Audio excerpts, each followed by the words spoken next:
Educators like पहले तो हमारा साइट ओपन नहीं हो रहा था, जो हमें Oh my actual God. Send कराया था वो सबसे पैनिकिंग था। ओ माय गॉड, मराठी में 95 out of 100। But at least start करो, procrastination is not good. Okay, तो उसकी वजह से सारी चीज़ें खराब हो जाती है। मैंने सुना है कि बहुत सारे टॉपर्स रिलेशनशिप में रहते हैं और उनका गर्लफ्रेंड बॉयफ्रेंड ये सब चलता रहता है, तो आपका कुछ ऐसा था? अगर था तो आपने कैसे मैनेज किया था? If you will not start you will never reach. ये कह रहे हैं कि इन्होंने पूरा पेपर को प्रेडिक्ट कर दिया था कि मराठी में के पेपर में क्या आने वाला था, ऑलमोस्ट लीक कर दिया था पेपर। मैंने पूरा पेपर प्रेडिक्ट कर लिया था ऑलमोस्ट। अच्छा, आपने और 10th का- वही चीज़ आई थी। मेरे पास फोटोज भी है, लाइक कि हाँ मैंने ऐसा लिखा था तो मुझे वही आया। So hey guys, welcome to educators. आज आपको कुछ अलग वीडियो मिलने वाला है क्योंकि आज हम नॉर्मी सा गिव अवे सेशन या फिर लाइव सेशन या फिर नॉर्मल सा स्ट्रैटेजी वीडियो नहीं लेके आया है। आज हम स्पेशली आपके लिए लेके आए एक टॉपर का इंटरव्यू। हमारे साथ एक टॉपर बैठी है। आपका नाम? रेणुका गुप्ता। रेणुका गुप्ता जी बैठे हैं। इनको 10th में 94% आए थे स्टेट बोर्ड, महाराष्ट्र बोर्ड में। ये सब बोर्ड्स के लिए ऑलमोस्ट कॉमन ही रहता है, मतलब अगर आप टॉप करते हो तो आपका स्ट्रैटेजी ऑलमोस्ट सेम रहता है। सो ऐसा नहीं रहता कि अगर आपने स्टेट बोर्ड से टॉप किया है और सीबीएसई से टॉप किया है तो दोनों का मेथड अलग रहेगा। नहीं, ऐसा कभी भी नहीं रहता, ऑलमोस्ट हर चीज़ सेम ही रहती है। सो सबसे पहले कॉन्ग्रेचुलेशन टू रेणुका जी। तो रेणुका जी, आपको फर्स्ट टाइम जब रिजल्ट आया 94% आपने जब स्क्रीन पे देखा, तब आपका रिएक्शन सबसे पहला कैसा था? लाइक पहले तो हमारा साइट ओपन नहीं हो रहा था, जो हमें Oh my actual God. Send कराया था वो सबसे पैनिकिंग था। ओके। फिर बाद में क्लासेस के ग्रुप पे हमारे सर ने एक लिंक सेंड करा, वो ओपन नहीं हो रहा था, मेरा इंटरकनेक्शन वीक था। ओके। फिर जब ओपन किया 94% आए। पहले मुझे थोड़ा सा ऐसा लगा एक बार वापस रीचेक करते, बिकॉज वो नवनीत की साइट थी, एक्चुअल महाराष्ट्र बोर्ड की साइट ओपन ही नहीं हो रही थी। अच्छा, किसी की open नवनीत नहीं की हो रही। साइट्स थी। ओके। हाँ, तो वो थोड़ा ट्रस्ट इशू थोड़ा।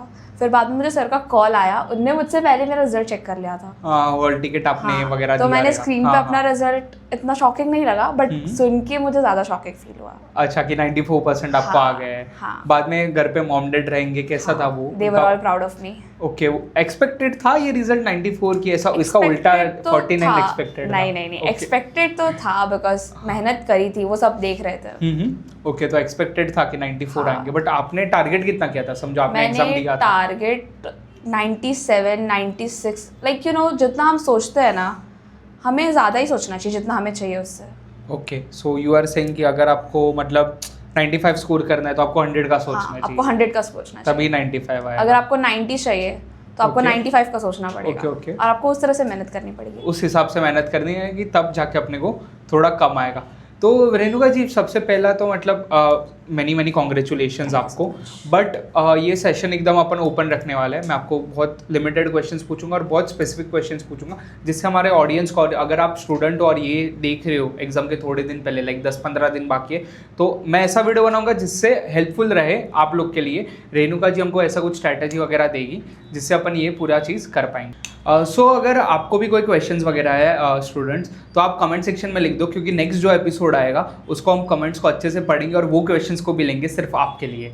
तो रेणुका जी, मेरा नेक्स्ट क्वेश्चन ये रहेगा कि रिजल्ट का जब दिन रहता है तभी सबको टेंशन रहता है यार कि कितने परसेंट आएंगे, फेल तो नहीं हो जाऊंगा, क्या पता पेपर में कुछ एरर रहेगा। वेकेशन में बहुत मज़े किए, लेकिन जैसे जैसे रिजल्ट के दिन पास आते रहते हैं सबको टेंशन होता है। तो आप as an topper of Maharashtra board, आपको कैसा फील हुआ था रिजल्ट के दिन? रिजल्ट के दिन सुबह तो मैं नॉर्मल थी, बट जैसे जैसे आवर्स क्लोज आ रहे थे वैसे वैसे थोड़ा सा मैंने मार्क्स कैलकुलेट करे 2-3 बार, लाइक अच्छा। रिजल्ट आने से पहले ही। अच्छा, ओके। मैंने एग्ज़ाम देने के बाद भी कैलकुलेट करे थे, बट फिर मैंने वापस एनालाइज करा। मैं सोच रही थी मुझे कितने आएंगे, और फिर बाद में जब देखा तो ठीक है, एक्सपेक्टेड था उतना कि 94 एक्सपेक्टेड था। हाँ। ग्रेट। और अपना मतलब समझो अगर पैनिक आप, होते हैं सब लोग। हाँ, तो आप वो पैनिक मोड में हुए थे कि कैसा था? थोड़ा सा तो था, लाइक थोड़ा आई सा विल नॉट था? लाई, बट हाँ, Okay. सबको ऐसा लगता है ना कि यार आना चाहिए, घर वाले क्या बोलेंगे, टीचर्स क्या बोलेंगे, सबकी एक्सपेक्टेशंस भी होती है उतनी। ओके। और जैसे ही आपका रिजल्ट आया रहेगा सबके कॉल वॉल वगैरह आने स्टार्ट हो जाए सारे रहेंगे। टीचर्स के कॉल आए थे, क्लासेस से सबने वीडियो कॉल करा था। अच्छा, वीडियो कॉल किया था डायरेक्ट? फिर आपके हाँ। फ्रेंड्स वगैरह का रिएक्शन कैसा था?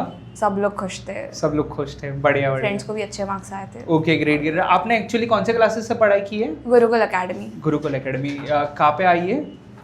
दहीसर में है, रावलपाड़ा। रावलपाड़ा दहीसर में वन ऑफ है। The best classes of my life. Okay, so one of the best classes है। तो अगर आप दहीसर मुंबई के एरिया में रहते हो और गुरुकुल एकेडमी को ज्वाइन करना चाहते हो तो नीचे डिस्क्रिप्शन में उनका लिंक मैं दे दूंगा, नंबर वगैरह, प्लीज़ उनको ज्वाइन करो। Renuka one of the topper वहाँ से ही पढ़ी हुई है। रेणुका जी, बहुत सारे बच्चे ऐसे रहते हैं जो 10th में आने से पहले ही 10th का टेंशन चालू कर देते हैं, उनके मॉम डैड भी ऐसे रहते हैं बहुत सारे। तो आपका 9th में मतलब आपका रोड मैप कैसा था कि अगर आपको 10th में बोर्ड एग्जाम सबको देनी रहती है तो 9th में आपने प्रिपरेशन वगैरह थोड़ी जो 9th की रहती है उसको अपनाया था? 9th में आपके कुछ ऐसे फेवरेट सब्जेक्ट्स थे जो 10th में आपके बेकार बन गए, या 9th में कोई वीक सब्जेक्ट्स जो आपके वहाँ पे जाके स्ट्रॉन्ग बन गए? तो मेरे को आपको जानना है कि 9th से 10th का आपका जो ट्रांजिशन था, जो शिफ्ट हुआ, वो कितना डिफिकल्ट था? क्योंकि बहुत सारे बच्चे लोग ऐसा कहते हैं कि 9th ज़्यादा डिफिकल्ट रहता है 10th से। तो आपका इसका क्या कहना है और आपका जर्नी कैसा था 9th से 10th? At some point 9th का कुछ 10th से ज़्यादा डिफिकल्ट होता है, और 10th में काफ़ी चीज़ें ईजी है, लाइक हाइप करके रखा है कोई सब्जेक्ट्स को, बट वो एक्चुअल में इतनी हार्ड नहीं है। जो आपने पूछा कि 9th में क्या अच्छा था और 10th में आके बिगड़ गया, और 10th में क्या अच्छा हो गया 9th से, तो I will say Marathi is a subject जो मेरा 9th में काफ़ी ख़राब था। मुझे कुछ 73 आए थे विद इंटरनल्स 9th में। अच्छा, मराठी में आपको 73 आए थे with internals in 9th 9th standard में। ओके। एक्चुअल मेरे मार्क्स 80 आउट ऑफ 53 सिर्फ। ओके, 80 में से 53 थे। 10th में मुझे उसमें सबसे ज़्यादा आया, I got 95 out of 100। Oh my God, Marathi में 95 आउट ऑफ 100? एग्जैक्टली, लैंग्वेज होकर इतना आया है, that is a good thing. और पेपर कितने मार्क्स का था आपका? पेपर 80 मार्क्स का होता है, और उसमें से 20 मुझे 75 आए। ओके, 75 आए 20 थे। इंटरनल्स मिले होंगे मतलब 5 मार्क्स सिर्फ वो किस में कटे रहेंगे आपने सोचा? 5 मार्क्स देखो, 8 मार्क का होता है निबंध एंड ऑल, Okay. तो उसमें हार्डली वो आपको कितना देंगे, 6-7 देंगे वहाँ पे, और फिर कुछ सिली मिस्टेक्स हो सकती है, आई कैन से मराठी है, लैंग्वेजेस में मार्क्स कटते हैं, राइटिंग स्किल्स में मार्क्स कटते हैं। आप अपना बेस्ट दो। निबंध जो है उसे लेंदी, मतलब इतना भी लेंदी नहीं कि जो सुपरवाइजर है वो फ्रस्ट्रेट हो जाए चेक करते करते, बट 1.5 पेज, ऑलमोस्ट 2 पेजेस के अराउंड लिखो, 8 मार्क्स का, तो ऑफ कोर्स इतना लिखना पड़ेगा। Okay okay. और आपका 9th में मतलब जर्नी कैसा था? मतलब आप 9th से टॉपर थे कि 10th में आके टॉपर बनने, कैसा, what was the story, like we want to know. In my school I was second rank, फिर बाद में धीरे धीरे, और 9th तो फर्स्ट को कितना आया था? फर्स्ट को 92 समथिंग आए थे। एंड आपने स्कोर किए थे 9th में? मैंने 90 करे थे। 90 करे थे, 2% का फर्क, मतलब ऑलमोस्ट 2% का फर्क। फिर 10th में वो भी कवर हो गया। Okay okay. फिर 10th में वो जो 9th की टॉपर थी वो 10th में क्या हुआ, मतलब उनका 95 आया। उनका 95 आया? एक्चुअली क्या हुआ था कि मैंने एलिमेंट्री भी रखा था, एलिमेंट्री इंटरमीडिएट देना चाहिए, सबको देना चाहिए, बहुत फायदेमंद होता है। तो मेरा कलरिंग उतना अच्छा नहीं है, तो मुझे उससे सिर्फ 3 मार्क्स एक्स्ट्रा मिले थे और उससे 7 मार्क्स एक्स्ट्रा मिले थे। अच्छा। सो द थिंग इज, मुझे मेरा टोटल हो रहा था सब्जेक्ट वाइज 467 और उसका कुछ 466 या ऐसा कुछ हो रहा था। She is also great topper, मैं ऐसा नहीं बोल रही, शी इज़ सो गुड। और फिर बाद में मुझे 3 मार्क्स ऐड हुए तो मेरा 470 हुआ, तो मुझे 94 आए, उससे थोड़े ज़्यादा है। लाइक अगर एलिमेंट्री का केस नहीं होता तो I would have been first. आप कौन से स्कूल से पढ़े हो? Seth Gopal ji Hevraj high school. शेठ, अच्छा, जीएच? हाँ। ओके। तो रेणुका जी, आप डे 1 से टॉपर थी, मतलब जब से आपने पढ़ाई बचपन से चालू की तब से टॉपर थी? क्या आपने बाद में कुछ, आपके लाइफ में कुछ ऐसा हुआ कि आप 10th में आगे टॉपर बनने गई, क्या था इसका? ऐसा नहीं है, मेरे पेरेंट्स बचपन से ही काफ़ी स्ट्रिक्ट थे स्टडीज़ को लेकर, तो हाँ, बचपन से अच्छे मार्क्स आते गए, टॉपर वाइब्स। तो वैसे ही आप, मतलब आपका ग्राफ ग्रो ही हुआ है, कभी भी डाउनफॉल नहीं हुआ है, ग्रो हुआ है हमेशा। अच्छा, कोई भी सब्जेक्ट में नहीं, वैसा कुछ भी नहीं हुआ है? ऐसा कुछ नहीं हुआ है, हमेशा ग्रो करते रहे हैं, कंसिस्टेंटली ग्रो करते रहना है। और अगर समझो कोई बच्चा फेल हो रहा है लेकिन उसको टॉप करना है, तो एक एडवाइस अगर आप उसको देना चाहते हो बीइंग अ टॉपर, तो क्या रहेगी वो? अभी से स्टार्ट करो, प्रोक्रेस्टिनेट मत करो, और रोज थोड़ा थोड़ा करो, भले ज़्यादा बर्डन मत लो, बट एटलीस्ट स्टार्ट करो। Procrastination is not good. Okay, तो उसकी वजह से सारी चीजें खराब हो जाती है। ओके, प्रोक्रेस्टिनेशन मतलब कल पे नहीं डालना चाहिए, अभी से ही स्टार्ट, अभी से स्टार्ट करो। अगर ऐसा लग रहा है टॉप करना है, पढ़ाई करनी है, अब भी शुरू करो, टालो मत, तो अपने आप टॉपर बन जाओगे। This is your advice? This is my advice. Great. बस फोकस करो, like if you will not start you will never reach. And what Renuka ji, मैं पूछना चाहता हूँ कि मतलब सबका मोटिवेशन अलग अलग रहता है। कोई अगर 10th में टॉप मारना चाहता है तो उसका मोटिवेशन रहता है कि मैंने मेरे मॉम डैड को वादा किया है, उसके लिए टॉप मारूंगा, मेरे को आईफोन मिलेगा, मैं उसके लिए टॉप मारूंगा। तो आपका क्या था, मतलब मोटिवेशन क्या था, आपको टॉप क्यों मारना था? मेरा सवाल ये है। मेरी बड़ी बहन को 91% आए थे। तो पहला तो मुझे वो ब्रेक करना था, अदरवाइज अच्छा। मुझे घर पे ब्रेक कर देते। ओके।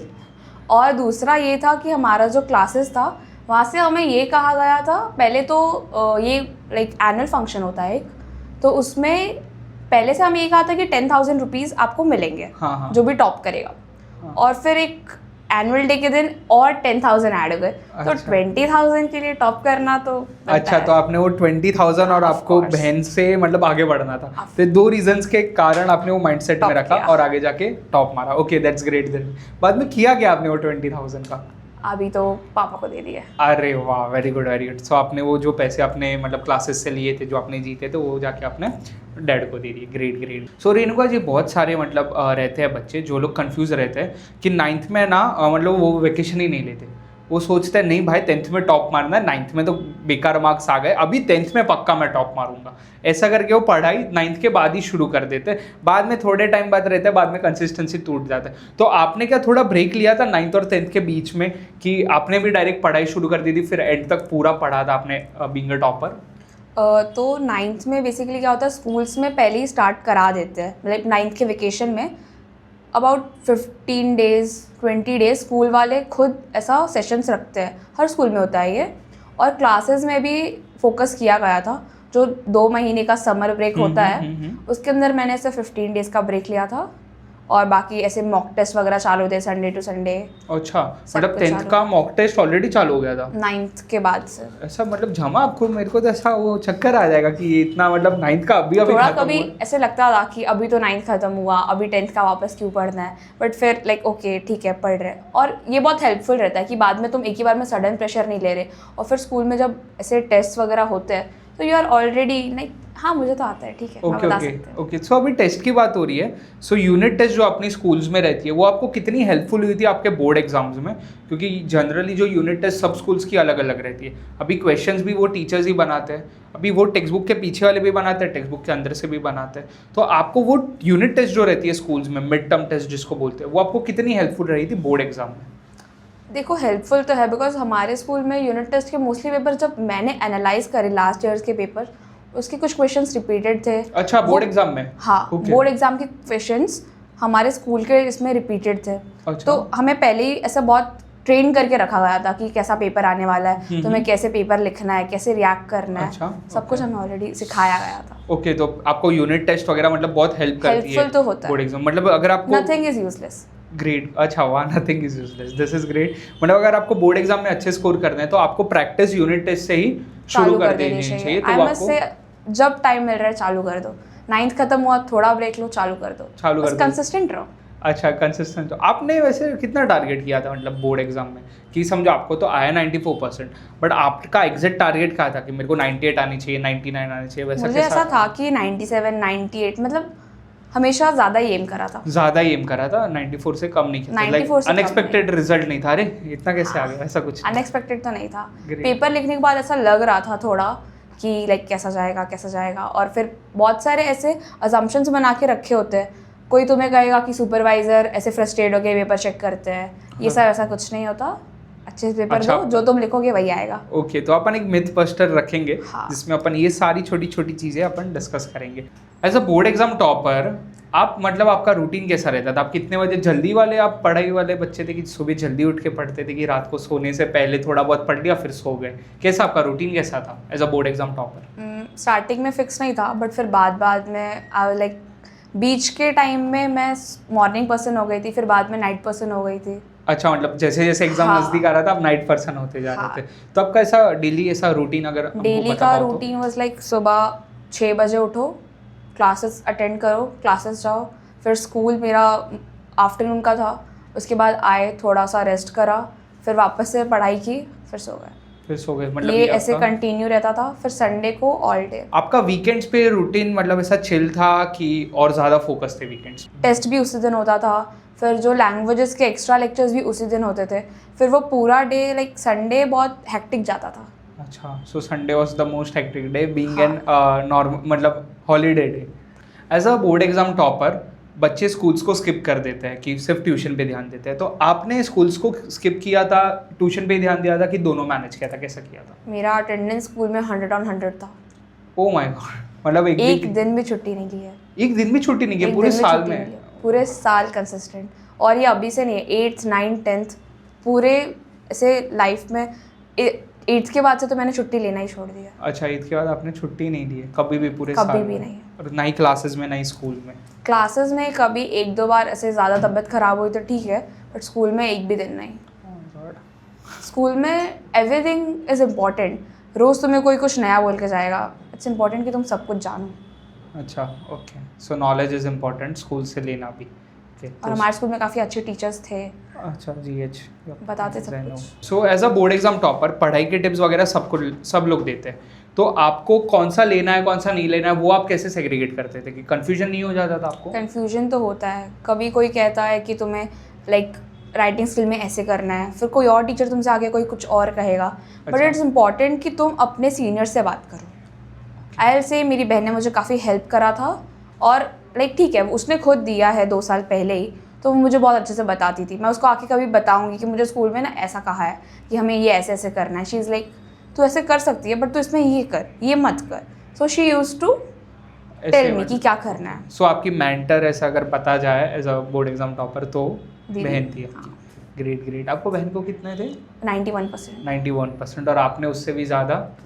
94। मेरे बेटे को जीतने की आदत तभी लगेगी जब वो मुझे हराएगा।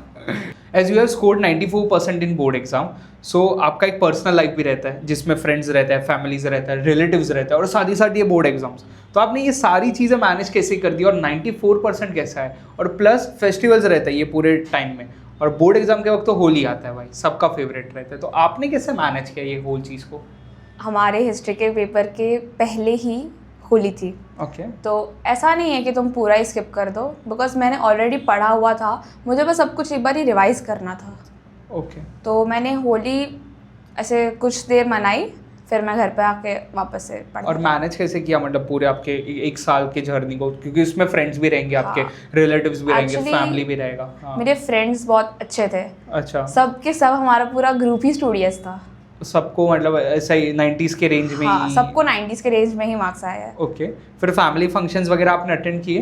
क्योंकि घर से प्रेशर रहता है देखो। हाँ। कि अगर मतलब आपको बोर्ड एग्जाम तो रहता है, मम्मी पापा भले ही मना कर दे वो रिलेटिव को कि नहीं बच्चे की एग्जाम है, हम लोग मन नहीं तो आ होता है। पाएंगे, लेकिन वो लोग फोर्स करके फिर आपके मॉम डैड को जाना पड़ता है, या तो फिर आपको भी जाना पड़ेगा, तो आपने वो सब सेक्रीफाइसेस कैसे किए थे?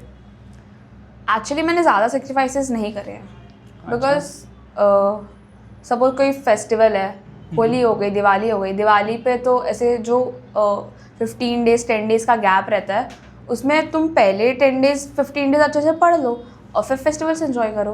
तो इसमें ऐसा कुछ नहीं है कि तुम, बोर्ड्स आर सो ईजी। अच्छा, बोर्ड्स को ज़्यादा हाइप करने की ज़रूरत ही नहीं है। अच्छा, बोर्ड्स आर सो इजी, इसको इतना हाइप करने का हाँ, अपने जब को? तुम 11th 12th में आ जाओगे तुम्हें लगेगा कि ठीक है अच्छा था, वापस पेपर दे सकते हैं। अच्छा, ओके। इतना इजी लगता है क्या? अब मुझे बहुत ज़्यादा इजी लगता है, कि जिस हिसाब से मैंने दिया था मुझे लगता है मैं वापस से दूंगी, मुझे वापस उतने मार्क्स आ सकते हैं, उससे ज़्यादा आ सकते हैं। अरे माय गॉड, मतलब बोर्ड एग्जाम्स बहुत इजी है, ये फोकट में लोगों ने हाइप करके रखा है। हाँ, मतलब पढ़ोगे तो इजी है। आपको क्या लगता है मेन ये किसने हाइप करके रखा है कि बोर्ड एग्जाम हवा बना के रखा है? कौन है? Relatives and all, you know, boards में कितने परसेंट आए, हमारे बच्चे को तो इतने आए, तुम्हारे वालों को कितने आए, ये सब। और फिर बाद में कैसे रैंक्स पे जज करते हैं ना, कि तुझे 80 आए, तुझे 90 आए, ऐसा हो जाता है लोगों को। ऐसा हो जाता है, तो ये रिलेटिव्स वगैरह जो रहते हैं कि खुद के बच्चों को थोड़ा ज़्यादा आता है तो बोर्ड एग्जाम को एकदम कर देते हैं। Hype बट कर देते हैं। डिफिकल्ट कौन बना देता है कि बोर्ड एग्जाम बहुत डिफिकल्ट है भाई, पढ़ लेना वरना पता नहीं क्या हो जाएगा, तो ये कौन करता है? मतलब डिफिकल्ट है बट इतना भी नहीं है जितना लोग बोलते हैं। लोग बोलते हैं उतना ही। वो अगर- लोग कौन है, मैं वही जानना चाहता हूँ। वो लोग ये है, कभी कोई टीचर ही ऐसे बोल देगा कि नहीं बोर्ड्स है, अच्छे से पढ़ाई करो, ये करो वो करो, फिर बाद में ऐसे बड़े जो सीनियर्स होते हैं वो भी कभी कभी यू नो लाइक मुझे तो इतने आए थे, तुम लोग कैसे करोगे, अच्छे से पढ़ाई करो, मैं तुम्हें हेल्प करती हूँ, वो ऐसे बहुत ज़्यादा बोल देते हैं कभी कभी। तो फिर तुम स्ट्रेस में आ जाते हो, अच्छा इतना हार्ड होता है क्या, ऐसे पढ़ना होता है क्या? तो थोड़ा वो पैनिक हो जाता है अपन कि यार, फिर उसके बाद ऐसा होता है अरे यार घर पे चलो फटाफट पढ़ाई करनी है, पढ़ाई करनी है, वो प्रेशर में आके अपन पढ़ाई कर जाते हैं। Okay, no worries. But consistent रहोगे तो प्रेशर लेने की ज़रूरत नहीं है। ग्रेट, कंसिस्टेंट रहोगे तो प्रेशर लेने की ज़रूरत नहीं है। This is a good point for board exam कि पूरे साल भर अगर आप कंसिस्टेंट रहते हो तो प्रेशर आप पे बहुत एंड में कम आ जाता है। सो आपने बोर्ड एग्जाम को टॉप किया, 94% आया, तो आपने सिलेबस पे कैसे फोकस किया था, कितना आपने कंप्लीट किया था, और पूरे आपका सिलेबस कंप्लीशन का जर्नी कैसा था? पहले तो हमने लाइक मेरे फ्रेंड्स के साथ हमने बैठ के चैप्टर्स गिने थे कितने हैं, हमने टाइम टेबल भी बनाया था, बट वो फॉलो नहीं हो पाता है कई बार। ओके फिर बाद में धीरे धीरे करके सब्जेक्ट वाइज पढ़ा, क्लासेस और स्कूल का थोड़ा कभी कभी आगे पीछे हो जाता था, बट एग्ज़ाम में क्या आ रहा है वो उस पर फोकस करके कभी ज़्यादा पढ़ लिया, फिर क्लासेस के एग्ज़ाम में क्या आ रहा है उस पर फोकस कर लिया, तो ऐसे कर करके पोर्शन कवर हो जाता है। और मेरा पोर्शन जैन तक तो बहुत अच्छे से कंप्लीट हो गया था। अच्छा ओके जैन फिर जनवरी जैन में पूरा portion- मैंने रिवाइज करा है, सिर्फ सॉल्व किया है, डाउट्स लेके गई हूँ। तो आपने जून से लेके जैन तक सिर्फ पोर्शन कंप्लीशन पे ध्यान दिया, सिलेबस को आपने कंप्लीट किया, पोर्शन बाद- कंप्लीट करा, मॉक टेस्ट दिए, बस ये दो ही चीज़ किया। और आपका क्लासेस और स्कूल में ऐसा कंफ्यूजन हो जाता है कि यार क्लासेस में ये चैप्टर चालू है, स्कूल में ये चैप्टर चालू है, मैं कौन सा पढूं, वो थोड़ा कंफ्यूजन आपने कैसे क्लासेस tackle वाले किया? कैसे, हमारा जो बैच है स्कूल का उसके अकॉर्डिंगली हमें पढ़ा देते हैं कि लाइक अगर तुम्हारे मिड सेम में ये आ रहा है तो तुम्हारा पहले ये चैप्टर होना ज़रूरी है कि तुम अच्छा। वहाँ पर भी अच्छे से स्कोर कर सको। अच्छा ओके, ऐसे करते करते तो आपने ऐसे पूरा जर्नी को मतलब किया था, फिर जैन से आपने मार्च तक आपके बोर्ड एग्जाम तक सिर्फ रिवीजन किया, सिर्फ रिविजन दो करा है, महीने। डाउट सॉल्व करे है। अच्छा, तो यही चीज़ किया था और पीवाईक्यू को आपने प्रैक्टिस किया हाँ। था। पीवाईक्यू पे अपन जल्दी बात करेंगे। सो आपने सिलेबस एक्चुअली में कौन से मंथ में कंप्लीट किया था? जैन तक टोटली कंप्लीट हो चुका था। अच्छा, जैन में आपका टोटली सिलेबस को कंप्लीट हो चुका था, बाद में जैन से मार्च तक आपने सिर्फ रिवीजन पे फोकस किया था, तभी जाके मतलब जनरली ऐसा ही होना चाहिए। अगर आप नॉर्मल स्टूडेंट को बताना चाहो कि सिलेबस कंप्लीशन पे कैसे ध्यान दें, तो कैसे एडवाइस देना चाहोगे? लाइक जून वगैरह से अगर आप पढ़ना स्टार्ट कर रहे हो, फिर भी जनवरी बहुत है, आपका सिलेबस आराम से कंप्लीट हो जाएगा। इसके बाद आप पीवाई पहले के पेपर सॉल्व करो, डाइजेस्ट एक बार पूरा रेफर करो, जो फॉलो चार्ट्स होते हैं वो सब एक बार ही अच्छे से देख लो, बिकॉज उसके बहुत ज़्यादा चांसेस होते हैं कि वो एग्ज़ाम में आ सकता है। Okay, so as a board exam topper अपन है ना बहुत कंफ्यूज हो जाता है कि क्या किसका क्या सुनना है। तो आपने स्कूल वाले टीचर्स का ज़्यादा सुना था कि क्लासेस वाले टीचर्स का, कोचिंग क्लासेस वाले teachers ऐसा पूरा तो नहीं बोल सकते कि सिर्फ क्लासेस वालों का ही सुना था या सिर्फ स्कूल वालों का ही सुना था, टीचर पे डिपेंड करता है। लाइक सपोज ये इंग्लिश सब्जेक्ट है तो इसके लिए स्कूल में ज़्यादा अच्छे टीचर है या क्लास में अच्छे टीचर है, उनसे कौन से एडवाइस लिए, वो सिलेक्टिवली, ऐसा टोटली नहीं कहा जा सकता। तो एक को फॉलो नहीं किया था आपने, दोनों को हाँ, हैंड बाय हैंड रखा हैंड था बाय हैंड फॉलो और बाद में जैसे जैसे आपका जर्नी आगे बढ़ा, दैट्स ग्रेट। एज अ तो अपन मतलब डेफिनेटली कह सकते हैं कि एज अ टॉपर उन्होंने भी सबसे अच्छे टीचर्स को चुना, तो आप भी अगर चुनना चाहते हो तो एडुकेटर्स को आप भी सब्सक्राइब कर दो। अभी अपन नेक्स्ट क्वेश्चन पे मूव होते हैं। बीइंग अ टॉपर आपने सेल्फ स्टडी ज़्यादा फोकस किया था कि कोचिंग के जो भी मतलब क्लासेस वगैरह के आवर्स रहते हैं उस पर ज़्यादा फोकस किया था? और स्टार्टिंग के मंथ्स में मैंने क्लासेस पे बहुत ज़्यादा फोकस करा, फिर बीच में मेरे को ऐसा हर स्टूडेंट को होता है कि नहीं क्लास वाले पीछे चल रहे हैं ये वो, तो हम बीच में ऐसे खुद थोड़े से ओवर स्मार्ट हो जाते हैं। फिर मैंने पर्सनली अपना खुद का एक रूटीन फॉलो करा, वो ऐसे बहुत ज़्यादा खुद से मॉक टेस्ट वगैरह किए, पीवाईक्यू पहले के Okay. निकाल के सॉल्व Okay. करे, बीच में खुद से सॉल्व किया। फिर बाद में जब 1 मंथ बाकी था बोर्ड्स को लेकर, तब क्लासेस में हमें बुलाया जाता था, लाइक स्पेशली कि तुम पढ़ सको। अच्छा, मतलब पहले तो क्लासेस ने पढ़ा हाँ, है, बाद में सेल्फ स्टडी भी वही क्लासेस करवाते के हैं। आवर्स मेरे पहले सिर्फ 2 आवर्स थे, बट बाद में मेरे सर ने कहा कि नहीं तुम बैठो ज़्यादा देर तक। फिर आप समझ लो 5 to 6 आवर्स मैंने सिर्फ क्लासेस में स्पेंड करे हैं, उनको ओरल्स दिए हैं, फिर इससे मेरा बहुत ज़्यादा प्रोग्रेस हुआ है। अच्छा, ओरल एग्जाम्स आपने दिए थे, उसके बाद आपने वहाँ पे ही बैठ के ज़्यादातर क्लासेस में बैठ के पढ़ाई की थी, तो सेल्फ स्टडी भी क्लास में आपकी हाँ। हो जाती थी। Okay, we can say that. Being an SSC topper आपने प्रीलिम्स पे कैसे फोकस किया था? क्योंकि बहुत सारे स्टूडेंट्स और टीचर्स भी बोलते हैं कि अगर आपको बोर्ड एग्जाम में अच्छा स्कोर करना है तो प्रीलिम्स का पेपर अच्छा दोगे ना तो बोर्ड एग्जाम में अपने आप अच्छे आ जाएंगे, तो आपने कैसे किया था? ये बात एट सम पॉइंट ट्रू है कि बोर्ड्स एग्जाम में अच्छे मार्क्स आने चाहिए, तो प्रीलिम्स तक तुम एटलीस्ट कितने प्रिपेयर्ड हो। ओके, प्रीलिम्स में अच्छे मार्क्स आ जाते हैं, कभी कभी ऐसा भी होता है कि प्रीलिम्स तक नहीं पढ़ा है, बट बोर्ड एग्जाम्स और प्रीलिम्स के बीच में जो गैप होता है 1 month 2 month का, उसमें तुम बहुत ज़्यादा अच्छे से पढ़ लेते हो। अच्छा, तो एज अ प्रीलिम्स को आपने मॉक बोर्ड पेपर ही समझ के दिया था और क्वेश्चंस रिपीट हुए थे? हाँ, कुछ लाइक मेरे जो स्कूल के प्रीलिम्स थे उसके अंदर बोर्ड्स के कुछ क्वेश्चंस रिपीटेड थे और मैंने ऑलरेडी बहुत सारे पेपर सॉल्व कर लिए थे, ओके, तो it was good for me, like अच्छा गया था मेरा। Okay okay okay. अभी दूसरा मेरे को रिलेटेड टू यही पूछना था कि आप एज अ टॉपर हो, एसएससी में आपको 94% आया है, तो अभी आपने मतलब समझो प्रीलिम्स तो दे दिया, बाद में आपने पीवाईक्यू पे कितना फोकस किया था? क्योंकि मैं एज अ पर्सनली टीचर मैं सबको यही सजेस्ट करता हूँ कि पीवाईक्यू पे ज़्यादा फोकस करो, तो आप क्या सजेस्ट करना चाहोगे और आपने कैसे पढ़ा था पीवाईक्यू वगैरह को? I will agree with this, PYQ solve करने चाहिए, बिकॉज पीवाईक्यूज बहुत इंपॉर्टेंट है। तुम्हें पहला तो ये कि पेपर कैसे लिखना है ये पता चल जाता है, फिर बाद में किस टाइप के क्वेश्चंस आ रहे हैं, क्या इंपॉर्टेंट है। अगर तुम 3-4 साल के पेपर भी सॉल्व करोगे तो उसमें भी कुछ क्वेश्चंस ऐसे होंगे ना कि हाँ ये यही है, इसको थोड़ा घुमा दिया है। अच्छा, ओके। ऐसा भी होता है कभी कभी। साइंस में तुम देखोगे बहुत सारे ऐसी चीज़ें हैं। फिर जो बायोडाइवर्सिटी वाला चैप्टर है उसमें से काफ़ी ज़्यादा ही आता है। ओके ओके, सो वो अच्छे से पढ़ो। पीवाईक्यू मतलब रिपीट ही होते हैं अपने नॉर्मल बोर्ड एग्जाम में, तो पीवाईक्यू पे अपने को ज़्यादा फोकस करना है। और गवर्नमेंट से क्वेश्चन बैंक भी आता है, उसमें से तुम ज्योग्राफी के लाइक ग्राफ्स वगैरह वो वाले देख कर जाओ एक बार। अच्छा, जो गवर्नमेंट से क्वेश्चन बैंक आता है उस पर भी मतलब पढ़ना चाहिए और उसको भी एज अ कंसिडरेशन फोकस करना चाहिए। Got it. ये बोर्ड एग्जाम का जो पेपर है आपने भी देखा ही रहेगा और सॉल्व भी किया रहेगा, और ये इसकी आंसर शीट है जो अपने को गवर्नमेंट प्रोवाइड करती है अपने बोर्ड एग्जाम के दिन। तो आपने ये जो प्रीलिम्स का पेपर है, सॉरी बोर्ड एग्जाम का पेपर है, इसको आपने ये वाले आंसर शीट पे किया था, नॉर्मली किया था, पूरे पेपर को सॉल्व किया था, सेक्शन वाइज किया था, फुल लेंथ टेस्ट दिया था, कैसे आपने प्रिपेयर किया था अगर मेरे को बता। तो आई मस्ट से कि इस पे एटलीस्ट एग्जाम के पहले 2-3 बारी तो प्रैक्टिस कर लेनी चाहिए।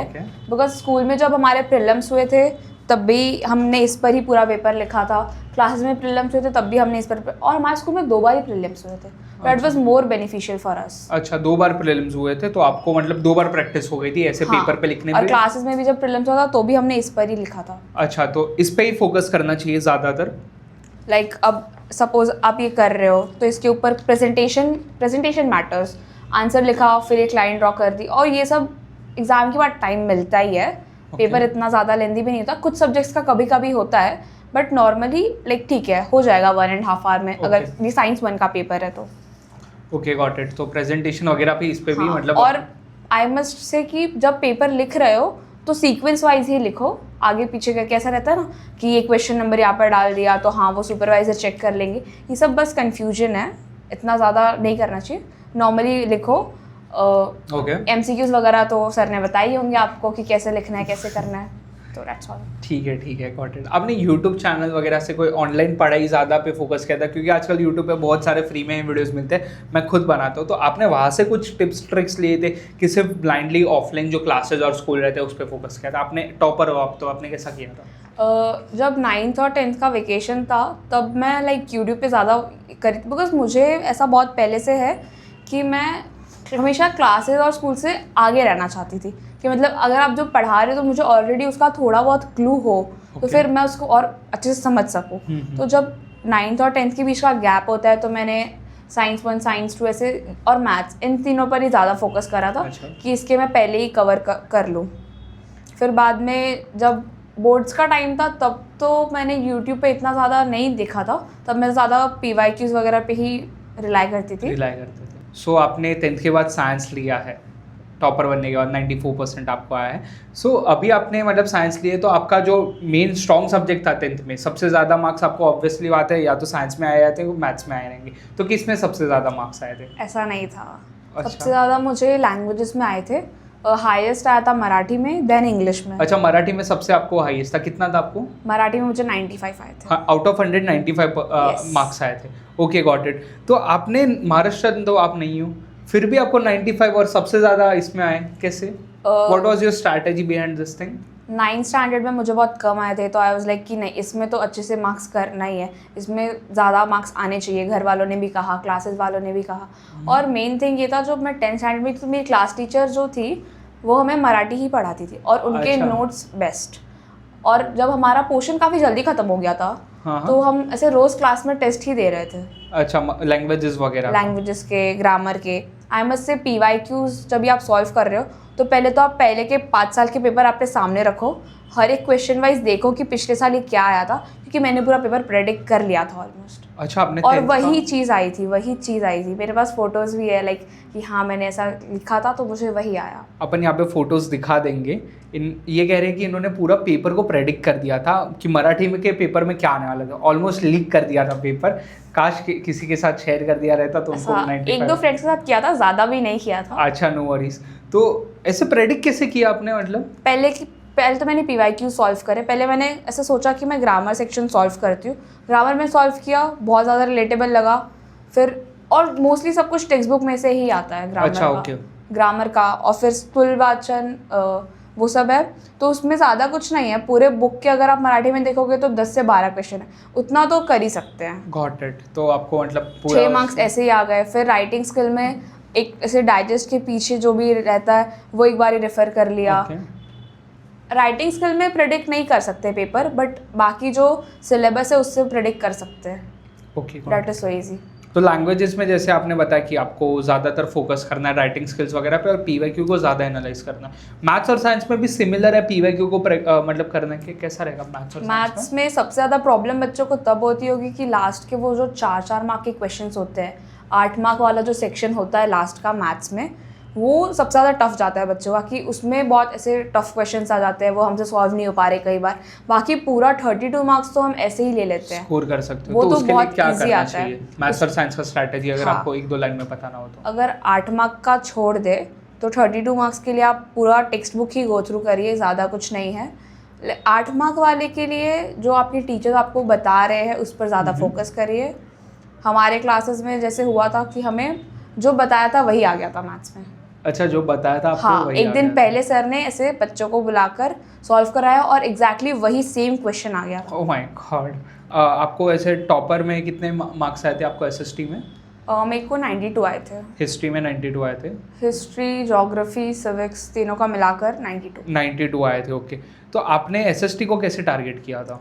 ज्योग्राफी तो काफ़ी अच्छा गया था मेरा। एक स्कूल में मेरी बेस्ट टीचर रही है मनीषा मिस, उन्होंने ज्योग्राफी इतने अच्छे से पढ़ा दिया था कि बाकी किसी चीज़ पर रिलाई करने की ज़रूरत ही नहीं।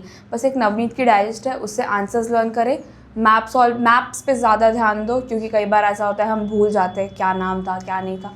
ब्राज़ील इंडिया का कंपैरिजन ईजी है, एक बार देख लो बस, वही है। और हिस्ट्री वगैरह में लर्निंग का है, हिस्ट्री थोड़ा सा कभी कभी ज़्यादा हो जाता है कि बहुत ज़्यादा पोर्शन है, बहुत ज़्यादा आंसर्स हो गए हैं, इसे कैसे याद रखिए। तो की पॉइंट्स मार्क करते जाओ, और जब पेपर लिख रहे हो तब भी वो की पॉइंट्स को हाईलाइट कर दो। अच्छा, ओके। बीइंग अ टॉपर, आपको सबसे ज़्यादा हेल्प किस चीज़ ने की थी आपके टॉपर वाले जर्नी में? कौन सी ऐसी कोई चीज़ थी, कोई ऐसे टीचर थे, कोई मेंटर थे, या तो कोई आपकी स्ट्रैटेजी जिसने बहुत ज़्यादा आपको हेल्प की? मेरा एक ये था कि हर दिन कंसिस्टेंट रहना है। दैट वाज द थिंग कि एटलीस्ट कुछ नहीं तो रोज़ एक टॉपिक तो कवर कर ही लो। और टॉपर्स का कभी कभी ऐसा हो जाता है कि ज़्यादा हेक्टिक हो गया शेड्यूल, मॉक टेस्ट बार बार आ रहे हैं तो पढ़ना रह जा रहा है, मॉक टेस्ट फिर ख़राब मार्क्स आ रहे हैं, उसको लेके पैनिक मत हो। 1-2 मॉक टेस्ट ख़राब जा रहे हैं, जाने दो, ठीक है, बट उसे आगे सुधारने के लिए बस ट्राई करते रहो। बीइंग अ टॉपर, आपका रूटीन क्या रहता था? आप कितने बजे सुबह उठते थे, कितने बजे रात को सोते थे? पूरा एक दिन का स्केड्यूल, स्कूल कितने बजे, इतने बजे, तो पूरा एक स्केड्यूल अगर आप बता पाओ तो। ज़्यादा लेट नहीं, 6 बजे तक मैं उठ जाती थी, फिर देन 8 to 10 मेरे क्लासेस रहते थे, फिर स्कूल 12 to 6, देन घर पे आके वापस अपना नॉर्मली पढ़ाई करना। बस ये है कि रोज़ पढ़ाई करो अच्छे से, जो भी तुम्हारे मॉक टेस्ट उसके लिए प्रिपेयर करो, ज़्यादा कुछ फिर रात को कितने बजे सो जाते थे आप? रात को 11-12 बजे तक। 11-12, मतलब 6 to 7 आवर्स की आपकी अच्छी खासी नींद हो जाती थी। That is enough. और सेल्फ स्टडी आप कितने आवर्स करते थे? सेल्फ स्टडी डेली बेसिस पे देखे तो 1 or 2 hour. 1 to 2 hours, okay. Generally अपने इंडियंस फैमिली में कैसा रहता है कि बच्चों को फ़ोन नहीं देते हैं, बट अभी ऑनलाइन का ज़माना आ गया है तो पेरेंट्स बच्चों को फ़ोन देते थे, तो आपका कैसा था? आपके पास खुद का फ़ोन वगैरह था, और अगर था तो आप इंस्टा वगैरह यूज़ करते थे कि कैसा था आपका? मेरे को अभी मैं 11th में हूँ और मेरा 11th ऑलमोस्ट ख़त्म होना है, तब जाके मुझे अपना खुद का पहला पर्सनल फ़ोन मिला है। इसके पहले मेरे पास फ़ोन नहीं था, मैं सिर्फ मम्मी का फ़ोन यूज़ करती थी। उसके अंदर ग्रुप्स वगैरह होते थे स्कूल के, क्लासेस के, कभी कभी यूट्यूब पे शॉर्ट्स वगैरह देख लेना। ज़्यादा इंस्टाग्राम तो मैंने यूज़ ही नहीं करा है। अच्छा, आपने अकाउंट भी नहीं बनाया था? नहीं। ओके, सो अगर किसी को टॉपर बनना है तो उसको अकाउंट बनाना चाहिए, इंस्टा यूज़ करना चाहिए, हेल्प करेगा स्टडी में? इंस्टाग्राम तो नहीं हेल्प करेगा, एक बार के लिए यूट्यूब कर सकता है। अच्छा, तो यूट्यूब तो करता है, मतलब तुम देख सकते हो, लेक्चर्स देख सकते हो। कभी तुम्हें स्कूल में या क्लास में दोनों जगह पे कोई एक टॉपिक है जो समझ नहीं आ रहा है, कभी कभी ऐसा यूट्यूब पे समझ आ जाता है। आ जाता है, तो YouTube is a great learning of source अगर आपको ऑफलाइन कुछ समझ नहीं आ रहा है। But don't use it as a distraction. Okay, हमने फ़ोन खोला किसी और चीज़ के लिए यूज़ करने लगे कुछ और, वैसा यूज़ नहीं करना है फ़ोन को। आपके टॉपर वाले जर्नी में आपको सबसे ज़्यादा हेल्प किसने किया था? मतलब आपके प्राइवेट कोचिंग ने कि स्कूल वालों लोगों ने? एक को नहीं कहा जा सकता, बिकॉज आई विल से कि बेस्ट टीचर्स अलग अलग जगह पर है। अच्छा, सब्जेक्ट वाइज बेस्ट टीचर्स होते हैं। लाइक सपोज साइंस की बात हो गई तो क्लास में राकेश सर है, उन्होंने ऐसे टॉपिक्स जो टीचर्स लाइक अच्छे से नहीं पढ़ा पा रहे हैं तो उनने बहुत ज़्यादा अच्छे से पढ़ाया। आई एम से साइंस में मेरे जो भी मार्क्स आए उनकी ही वजह से आए हैं। अच्छा, बिकॉज उन्होंने बहुत ज़्यादा अच्छे से पढ़ाया और उन्होंने मेरे पीछे बहुत मेहनत करी है। अच्छा, टॉपर रोज, बनाना हाँ ऑफ कोर्स, रोज अपना 2 से 3 घंटा स्पेशली एक बच्चे को देना बहुत बड़ी बात इट्स है। डिफिकल्टी। आप थैंक यू राकेश सर, तभी आज ये हमारे सामने रेणुका जी बैठी है। सो एज अ टॉपर अगर आप पढ़ाई कर रहे हो तो सबके लाइफ में एक ऐसा फेज आता है कि मतलब दिन के स्टार्ट में या तो एंड में कि बहुत हो गया, अभी मेरे को पढ़ाई नहीं करना है, स्ट्रेस हो जाते हैं, बाद में पूरा दिन पढ़ाई नहीं करते हैं, बाद में अगला दिन भी वैसा ही चला जाता है, बाद में ये कंसिस्टेंस हो जाता है। तो आपके साथ ऐसा हुआ था कि आपको कभी लगा नहीं पढ़ना है भाई, बहुत हो गया, अभी कुछ नहीं करना है, तो उस टाइम आपने कैसा किया था? कभी कभी ऐसा लगता था कि इतने दिन में इतने दिन से कंटिन्यूस एक ही शेड्यूल चल रहा है, तो लगता है नहीं यार अब बस ये क्या हो रहा है, कब से एक ही चीज़ बार बार पूरे डे रूटीन पे चल रहा है, लूप पे चल रहा है। ओके। तो फिर ऐसा होता है, पेरेंट्स भी कभी कभी, सबके पेरेंट्स ऐसे नहीं रहने देंगे ना कि तुम बच्चा बैठा है कुछ कर नहीं रहा है। और हमारा क्लासेस स्कूल इतना ज़्यादा स्ट्रिक्ट हो गया था एक बार के लिए कि नहीं आ रहा है ना, तो फिर वो इंसल्ट ना हो जाए उस चक्कर में पढ़ना ही पड़ता था अरे अच्छा, कि So, नहीं आ रहा है, insult के- डांट दिया किसी ने। इंसल्ट के डर से पढ़ाई करते हैं लोग। हाँ, और पढ़ना चाहिए, कभी कभी लगता है तो ठीक है 1 आवर 2 आवर का ब्रेक ले लो, और कभी कभी थोड़ा सा ब्रेक ले लिया, एक दिन का भी ब्रेक ले लिया तो डैट इज़ फाइन, बट अगले दिन वो वापस कंप्लीट हो जाना चाहिए। अच्छा, गॉट इट। सो ये टॉपर वाले जर्नी में क्या नोट्स बनाना ज़रूरी है कि ऐसे ही टेक्स्ट बुक को ऐसा गो थ्रू करके पढ़ाई हो जाती है? टेक्स्ट बुक्स को गो थ्रू करेंगे तो वो एट प्रेजेंट समझ आएगी, बट बाद में याद रहेगी कि नहीं रहेगी उसकी गारंटी नहीं अच्छा, होती। ओके। और नोट्स जो है वो हमने खुद से लिखे हैं, खुद से मेहनत करी, तो वो याद रहता है कि मैंने यहाँ पे ये चीज़ की थी। और फिर जो कीवर्ड्स है वो हम अपने खुद के नोट में ज़्यादा अच्छे से हाईलाइट कर लिख पाते हैं। ओके। सपोज साइंस के अगर नोट्स हो गए तो वो क्लासेस से मुझे इतने ज़्यादा अच्छे नोट्स मिले थे कि मुझे अपने खुद के हैंड रिटन नोट से बेटर वो नोट लगते थे ओके। कि मैं वो ज़्यादा रेफ़र कर सकती हूँ, और वो बहुत ज़्यादा ही बेटर है। डायग्राम्स बनाना 2 से 3 बार क्लास में, वो सब इंपॉर्टेंट है। अपने नोट्स में डायग्राम्स भी इंक्लूड करो, ये नहीं कि शॉर्ट नोट्स है तो फिर डायग्राम्स एक्सक्लूड कर दिए, फिर बाद में हम पढ़ ही नहीं पाते। और एक वो आई डायग्राम वाला तो साइंस में इतनी बार आ चुका है, और मैंने वो ऑप्शन में छोड़ा था। अच्छा, आपने ये जो लेटेस्ट पेपर गया उसमें आपने हाँ, ऑप्शन में छोड़ दिया था ये डायग्राम? हाँ, ऑप्शन में छोड़ा था कि नहीं ठीक है, मतलब डायग्राम बनाते वक्त ऐसे नोट्स में हम ये करते थे ना, नहीं ठीक है डायग्राम है बड़ा हो जाएगा, शॉर्ट नोट्स रखने हैं, 1-2 पेज का रिवीजन करना है, ऐसे नहीं। तुम एक बुक बनाओ, उसके अंदर सारे नोट्स लिखो, खुद से ही लिखो, और जो मेन वर्ड्स है उसे हाईलाइट करो, जो तुम्हें लग रहा है इंपॉर्टेंट है उसे अंडरलाइन करो। अच्छा, okay. So this was your strategy for note making वगैरह। आपके टॉपर वाले जर्नी में आपको टेक्स्ट बुक कैसे मतलब हेल्प करी थी? क्योंकि text book versus reference book बहुत सारा कन्फ्यूजन हो जाता है कि टेक्स्ट बुक पढ़ूँ कि रेफरेंस बुक पढ़ूँ, तो आपने कैसे किया था? नवनीत की जो डाइजेस्ट रहती है, मतलब उसमें मेनली जो टेक्स्ट बुक है उसके ही पॉइंट्स होते हैं, बस थोड़े से वर्ड्स का इशू रहता है। अच्छा, ओके। तो एसएसटी के लिए तो वो बेस्ट है, बिकॉज मैंने अपना पूरा एसएसटी उसके ट्राई करके निकाला था। और साइंस के लिए तुम टेक्स्ट बुक्स रेफ़र करो, और स्मार्ट नोट्स करके एक रहता है, वो तुम बहुत अच्छे से रेफ़र कर सकते हो, उसके अंदर बहुत अच्छे पॉइंट्स होते हैं, तुम्हें ज़्यादा एलिब्रेट करने की भी ज़रूरत नहीं है, कम से कम लाइन में 4 पॉइंट्स मोस्टली सब लिखते हैं, 4 से 5 पॉइंट्स, वो बहुत इजीली तुम्हें वहाँ पे इकट्ठे मिल जाएगा, तुम उसे बस रेफ़र करके जाओ, तुम्हें याद रहेगा। तो मेरा एक ये क्वेश्चन था कि अगर कोई बच्चा टेक्स्ट बुक और सिर्फ प्रीवियस ईयर क्वेश्चंस करेगा तो उसको कितने आ सकते हैं आपके हिसाब से? क्योंकि आपको 94 आया है। उसे आराम से 90 के आप आ सकते हैं, सिर्फ टेक्स्ट बुक और प्रीवियस ईयर बिकॉज से? टेक्स्ट बुक से ही हम नोट्स उसी पे तो रेफर है ना। हाँ। तो अगर टेक्स्ट बुक से भी तुम अच्छा खासा मटेरियल निकाल के रख पा रहे हो, बस कभी कभी ये होता है कि उसमें पॉइंट्स बनाने में थोड़ा सा ये हो जाता है Issue हो कि जाता एक है, ही yes. पॉइंट इतना ज़्यादा बड़ा हो गया, फिर ज़्यादा पॉइंट्स नहीं बन पा रहे। अच्छा। तो उसके लिए हम कभी कभी ऐसा देख Reference लेते हैं, book को use हाँ, करना उसमें चाहिए। थोड़े अच्छे वर्ड्स होते हैं कभी कभी। बट सिर्फ रेफरेंस बुक को यूज करने से कोई टॉपर नहीं बन पाएगा? सिर्फ रेफरेंस बुक से नहीं होगा, नहीं। Text book is must. And PYQ with इट? पीवाईक्यू तो करना ही, okay, PYQ is by default system settings. वो 1 महीने पहले पीवाईक्यू ही पीवाईक्यू करो। अच्छा, 1 महीने पहले मतलब अगर आपका मार्च में एग्जाम है तो आप फेब से लेके मार्च तक पीवाईक्यू को सॉल्व करो और रिवीजन करो। हाँ। ग्रेट। नेक्स्ट क्वेश्चन बहुत ही यूनिक सा क्वेश्चन है मेरा एक टॉपर को लेके, कि आपने कभी कॉपी किया है आपके स्कूल के टाइम्स में? ऐसा होता है कि कभी ध्यान भटक गया, फिर तुम्हें ऐसा लगता है ज़्यादा मार्क्स चाहिए तो ऐसे थोड़ा कॉपी कर ले, इमेज बन जाएगी, ये सब सोच सोच के इतना मैंने कॉपी तो नहीं किया है, बट दूसरों को बताया है कभी कभार। अच्छा, आपने दूसरों को कॉपी करवाने में हेल्प किया है? बट हाँ, ऐसा होता है ना कि यार फ्रेंड नहीं है क्या बता दे करके, तो थोड़ा बहुत ऐसे अपने फ्रेंड्स को बताया, बट ऐसा कुछ कॉपी का केस नहीं है। बोर्ड एग्जाम में आपने कॉपी किया था? बोर्ड एग्जाम्स में आजकल कुछ ज़्यादा ही कॉपी के केसेस बढ़ रहे हैं। बहुत सारे सेंटर्स पे करवाते हैं, बहुत सारे सेंटर्स पे नहीं करवाते, सेंटर पे डिपेंडेंट है। बट अगर तुम अच्छे से प्रिपेयर्ड हो तो तुम्हें कॉपी करने की जरूरत नहीं पड़ेगी। आपने की थी या? मैंने नहीं करी थी, बोर्ड्स एग्जाम तो मेरा बहुत स्मूथ गया था। Great great. आपका बोर्ड एग्जाम सेंटर नज़दीक में ही था कि दूर था, कैसा था? और अगर आप वहाँ पे जा रहे हो तो कितने टाइम पहले आपने निकले थे, कैसा था वहाँ पे प्रोसेस, अगर किसी को बताना चाहो जो अभी एग्जाम देने वाला है? बोर्ड एग्जाम्स हमारे टाइम पे 11 o'clock से स्टार्ट हुए थे। हमारा रिपोर्टिंग टाइम उन्होंने 10 कहा था, तो ऐसे हम निकल गए थे। पहले थोड़ा सा ऐसा लगता है जब घर से निकलते हैं कि अरे यार स्ट्रेस होगा, कैसा जाएगा ये, बट बोर्ड सेंटर पे पहुंच के एकदम ओके काम, ज़्यादा कुछ हाइप नहीं है, नॉर्मल जाओ, स्कूल की तरह ही होता है, पेपर लिखो आ जाओ। अच्छा ओके, तो आपने कुछ अलग से प्रिपरेशन किया था पहुँचने के लिए? फर्स्ट डे ऐसा थोड़ा था कि ये ना छूट जाए वो ना छूट जाए, फिर सब कॉल कर रहे थे विशेस करने के लिए, हाँ, फिर हाँ, सबकी हाँ। एक्सपेक्टेशंस बढ़ जाती है, तो पेपर लिखते टाइम वो सब दिमाग में बहुत आता है। तो पेपर के ड्यूरेशन में ज़्यादा किसी से बातचीत ना करो, स्ट्रेस कम होगा। मैंने सुना है कि बहुत सारे टॉपर्स रिलेशनशिप में रहते हैं और उनका गर्लफ्रेंड बॉयफ्रेंड ये सब चलता रहता है, तो आपका कुछ ऐसा था? अगर था तो आपने कैसे मैनेज किया था?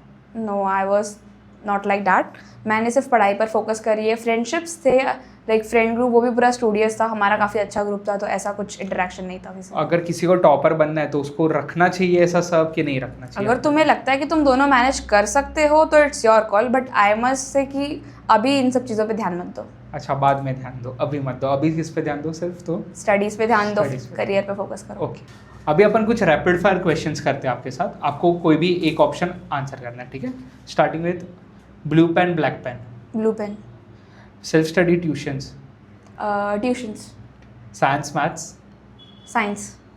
अर्ली मॉर्निंग स्टडी और night owl? Night owl. Okay. Favourite subject? Maths. Okay. PYQ और hand written notes? Hand written notes. Self written notes और smart notes? Self written notes. YouTube, Instagram? YouTube. Educators या SSC board वाला भैया? SSC board वाला भैया। So thank you Renuka ji, आपके tips और tricks और स्ट्रैटेजी और आपकी लाइफ जर्नी बहुत ही अमेजिंग लगी मुझे और मेरे ऑडियंस को भी।